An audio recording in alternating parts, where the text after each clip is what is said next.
In the waiting room, my son is toddling around trying to pull eyeglass frames off the racks. Sullivan, Dorothea, the nurse calls, getting my name wrong.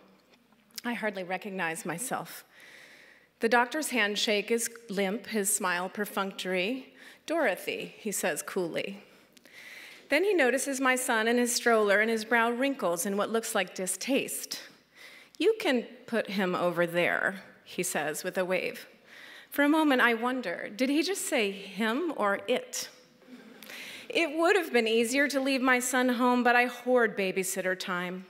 I save it to write, so that despite my sleep-deprived fog, I can manage to feel just slightly like the person I was before. Mostly, I live in the strange underwater world of stay-at-home motherhood, a blurry existence, equal parts delight and hassle, in which time becomes both lumbering and relentless, like drinking in slow motion from a fire hose. That I've managed to get myself to Kaiser for something neither kid-related nor life-threatening seems a major triumph. I settle child and stroller in the corner with Cheerios and a book, making a point of talking to him loudly to show that he's an actual human. So, you need new contacts, the doctor asks, looking at my chart. Are you wearing the old ones? A wave of fatigue hits me. Dare I confess? Several months ago at bedtime, I zoned out at the bathroom sink while taking out my contacts. My son had been cutting a molar and hadn't napped in weeks. When I came out of my fog, seconds later, minutes, there were no contacts anywhere. Not in my eyes or in the open case, not in the sink or on the floor. I lost them, I say. Both of them? He sounds confused. Yes, I admit. Okay, he says dubiously, so let's check out the ones you have in now. He holds one tiny plastic disc and then the other up to the light. He says. And you've been wearing these for how long? I'm not sure, I squirm. They're spares? Well, he scolds, they're badly scratched. An inner dust devil of humiliation starts to rise. I meant to come in sooner, but you know, with the baby, I sound pathetic.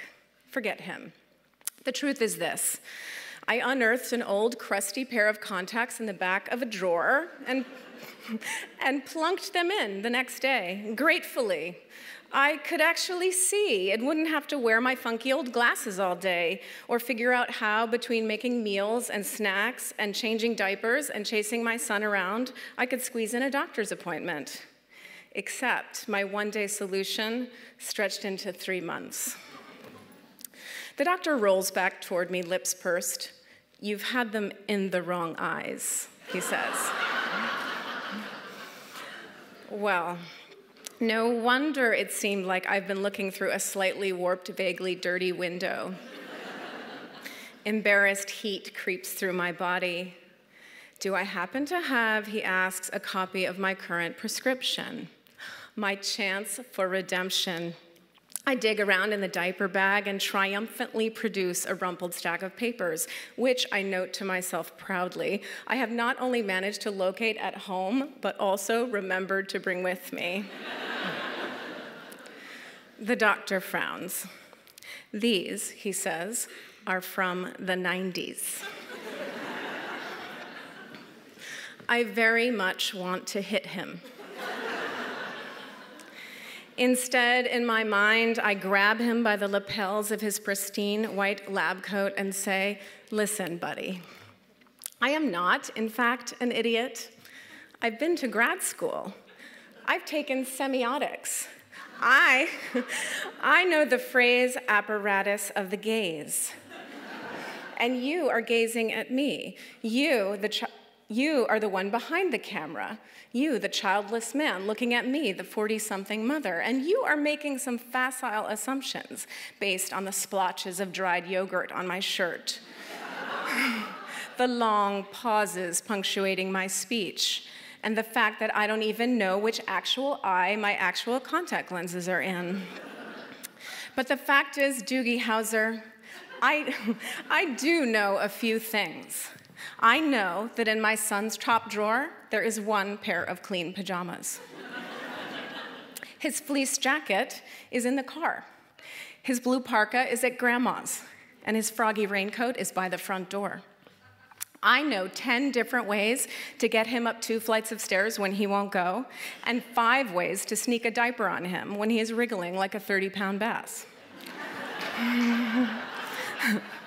I can parallel park while also reciting the entire Dr. Seuss's amazing ABC book verbatim.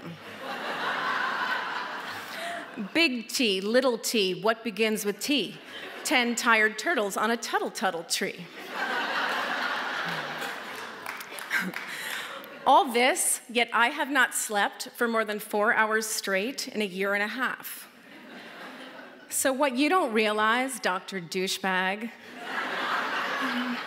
your hair so perfectly trimmed along your collar, is that what you are looking at, or what you are looking past, like you probably do whenever you see a woman like me, a new mother who forgets her words or hands you the wrong prescription, or maybe it seems like she's taken the wrong prescription.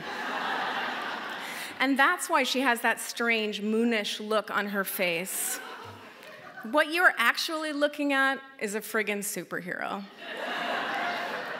And if you can't see that, well, then maybe you need to get your eyes checked.